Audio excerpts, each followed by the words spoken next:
নমস্কার বন্ধুরা, কিয়ান্স ব্লগে তোমাদের সবাইকে স্বাগত। আমি খুব ভালো আছি, আশা করি তোমরা সবাই খুব ভালো আছো। রেডি হয়ে গেছি, ছেলেকে নিয়ে চলে যাব এবার স্কুলে। এদিকে ছেলে রেডি হয়ে গেছে, রেডি হয়ে ও আগে হাঁটছে আর জুতো পরছে। ও যেই দেখছে আমি ভিডিও করছি তার জন্য একটু বেশি পাকামো করছে। বলছে, মা তোমাকে যেতে হবে না, আমি একা একাই চলে যেতে পারি, টাটা। চলো ওকে নিয়ে স্কুলে যাই, স্কুল থেকে এসে দেখা হচ্ছে।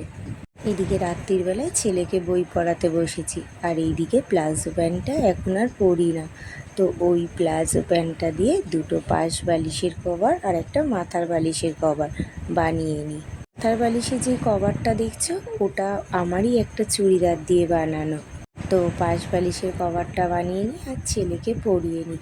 তোমাদের সাথে শেয়ার করছি বানানোর পর দেখতে কেমন লাগবে। আশা করি খুব একটা খারাপ হবে না, দেখি কতক্ষণ লাগে। মনে হয় আজকে পুরোটা কমপ্লিট হবে না, তো কাল কিছুটা রাত্রিরে করেছি আর আজ কিছুটা রাত্রিরে করলাম, তো এইদিকে করে টোটালি কমপ্লিট হলো। তোমরা দেখো তো কেমন হয়েছে, আমার তো খুব ভালো লেগেছে। আর এই দিকে না দুটো টিপ বোতাম লাগিয়ে দিয়েছি, আমার তো খুব ভালো লাগছে। আশা করি তোমাদেরও সবার খুব পছন্দ হয়েছে। যেগুলো পরি না সেগুলো ফেলে দিয়ে কী লাভ, যদি ঘরের কোনো কাজে লাগে। তো আমার তো খুব ভালো লেগেছে, আশা করি তোমাদেরও খুব ভালো লাগবে। তো আজকের মতো ভিডিও এইটুকুনি থাক, আর ভালো লাগলে কমেন্ট করো।